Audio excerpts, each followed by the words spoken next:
Hello everyone, আসসালামু আলাইকুম। আবারও চলে এলাম নতুন একটি ব্লগ নিয়ে। আজকে আপনাদের সাথে শেয়ার করব হচ্ছে চিকেন ফ্রাই। আসলে এটা হচ্ছে চিকেন উইংসও বলে। এটা আদিবার খুবই প্রিয়, তার জন্য তৈরি করলাম। প্রথমে আমি এখানে তৈরি করেছিলাম হচ্ছে ব্রেড ক্রাম। আসলে পাউরুটি বাসায় এত পরিমাণে ছিল, তাই ভাবলাম যে নষ্ট কেন করব। পাউরুটিগুলোকে ভেঙে আমি রান্না করার সময় এটাকে আমি একটা বড় ট্রেতে রেখেছিলাম। চুলার নিচে এটা মচমচা হয়ে যায়, কিন্তু আজকে আমি এটাকে রেখেছিলাম হচ্ছে আর একটু কড়াইয়ের মাঝে, চুলার উপরে দিয়ে একটু হালকা হালকা তাপ দিয়েছিলাম। তারপর এটা অনেক সুন্দর মচমচা হয়ে গেছে। এটাকে তারপর আমি একটা ব্লেন্ডারে ব্লেন্ড করে নিয়েছিলাম।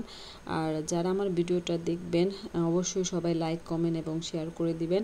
এবং একটা কথা বলবো, আমরা কিন্তু এখানে ফেসবুকে কাজ করতে এসেছি, তাই সবাই ইনবক্সে যে প্লিজ দয়া করে কেউ এত নক দিবেন না, এটা কিন্তু ঠিক না। আমরা এখানে সবাই কাজ করতে এসেছি। এখানে কিন্তু হাই হ্যালো এরকম কিছুটা আপনারা লাইক, কমেন্ট, শেয়ার করে পাশে থাকবেন, এটাই মনে হয় আমাদের জন্য ভালো। আচ্ছা, যাই হোক, এই যে এটা খুব সুন্দর হয়ে গেছে। তারপরে এখন আমি যে আগের দিন রাত্রে এই মাংসগুলাকে খুব সুন্দর করে মেরিনেট করেছিলাম। এখানে আদা, এখানে ছিল আমার বাসায় ম্যাগির মশলা, এখানে ছিল জিরা বাটা, আদা বাটা, রসুন বাটা, মানে সব বাটা। এটা একটা স্পেশাল মশলা আমার, সেটাও দিয়েছিলাম এবং পরিমাণ মতো লবণ দিয়েছি। এবং এখানে মরিচের গুঁড়া, যেহেতু আদিব একটু ঝাল পছন্দ করে, মানে এটা ছিল আমার একটা স্পেশাল মশলা, এটা চিলি ফ্লেক্স। সব কিছু দেওয়ার পর আমি একদম ভালোভাবে এটাকে সস, এটা ছিল হচ্ছে টমেটো সস এবং টমেটো কেচাপ, দুইটাই আমি ইউজ করেছি। আপনাদের স্বাদ অনুযায়ী দিয়ে দিবেন। যত মশলা ছিল আমার সবই আমি এখানে ইউজ করেছি এবং এটাকে আমি একদম 24 ঘন্টা মেরিনেট করার জন্য রেখে দিয়েছিলাম। এটা দিয়ে দিলাম সয়া সস। মানে সব কিছু দেওয়ার পর আমি একদম ভালোভাবে এটাকে একদম মিক্সড করে নিব। এখানে আমি জাস্ট সামান্য পরিমাণের এখানে দিয়েছিলাম হচ্ছে টেস্টিং সল্ট। যাই হোক, আমি এটাকে খুব ভালোভাবে এখন হাতে মাখিয়ে নিব। আপনাদের হাতের কাছে যে মশলাটা থাকবে সেটা দিয়ে কিন্তু তৈরি করে ফেলতে পারেন। বাচ্চাদের কিন্তু এটা খুবই পছন্দের।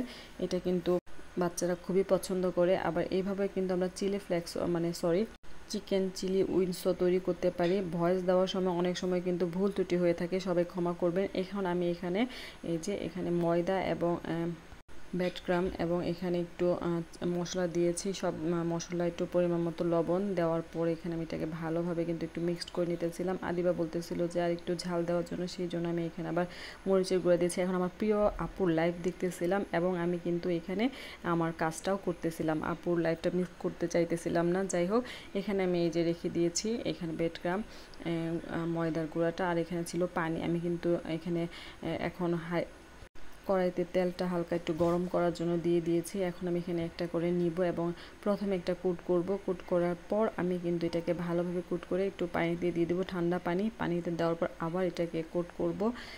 ডবল কোট করলে কিন্তু খুবই সুন্দর হয়। আপনাদের হাতে সময় থাকলে আপনারা খুব সুন্দর আস্তে আস্তে করে করে নেবেন। এবং আমি একটা একটা করে কিন্তু প্রত্যেকটাকে এভাবে কোট করে নিতেছিলাম। আর এটা কিন্তু আপনারা এভাবে কোট করে কিন্তু ডিপ ফ্রিজে রেখে দিতে পারেন, যখন ইচ্ছা তখন বের করে শুধু ভেজে নিলেই হবে। আমি ফ্রোজেন করে রেখেছিলাম, কারণ আদিবা খুবই পছন্দ করে। আদিবার স্কুলে টিফিনের জন্য আমি প্রায় অনেক কিছু এভাবে ফ্রোজেন করে রেখে দিই। আপুর লাইভ দেখতেছিলাম এবং কাজ করতেছিলাম। আসলে ইচ্ছা থাকলে কিন্তু সকল কিছুই করা যায়। আমি আপুর লাইভটা মিস করতে চাইতেছিলাম না, সেই জন্য কাজও করতেছিলাম।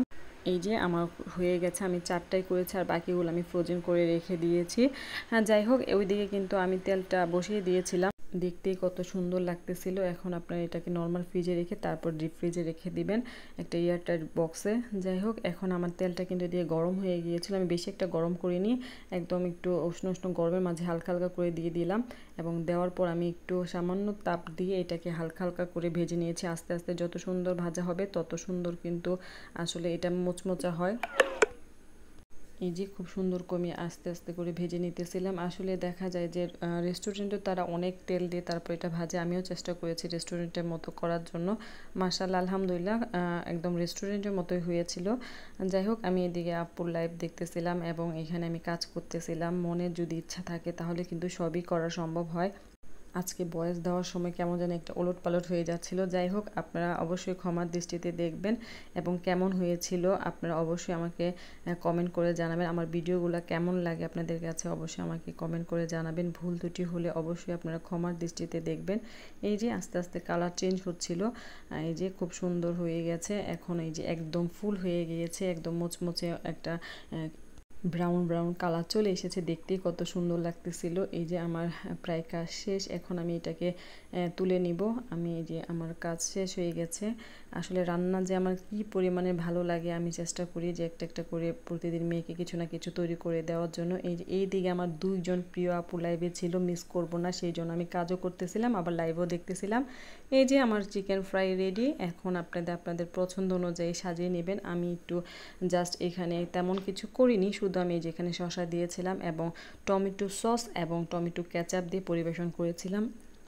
আপনারা কিন্তু আপনাদের স্বাদ অনুযায়ী কিন্তু যে কোনো কিছু দিয়ে কিন্তু সুন্দর করে ডেকোরেশন করে দিতে পারেন। আমার হাতে সময় একটু কম ছিল, সেই জন্য আমি এভাবেই করে দিয়েছিলাম এবং বিশ্বাস করেন দেখতে যতটুকু সুন্দর লাগতেছিল, খেতেও কিন্তু এত মজা হয়েছিল। সবচেয়ে ভালো হয় এটাকে মেরিনেশন করে রেখে দিবেন একদম। আমি আগের দিন রাতে করে রেখেছিলাম, তারপরের দিন ভেজেছি, সেই জন্য মশলাগুলো খুব ভালোভাবে এটাকে ঢুকেছিল এবং খেতেও কিন্তু জাস্ট অসাধারণ মজা হয়েছিল। এবং চিকেন ফ্রাইগুলো কিন্তু একদম দোকানের মতো হয়েছিল, একদম ক্রিস্পি এবং উপরটা একদম ক্রিস্পি ছিল এবং ভিতরটাও কিন্তু খুব সুন্দর করে হয়ে গিয়েছিল। আমি কিন্তু মুরগি আনলে দেখা যায় ভাগে ভাগে রেখে দিয়ে আমি আদিবাকে একটা না একটা কিছু করে দিই, চেষ্টা করি নতুন নতুন কিছু আমার করার জন্য।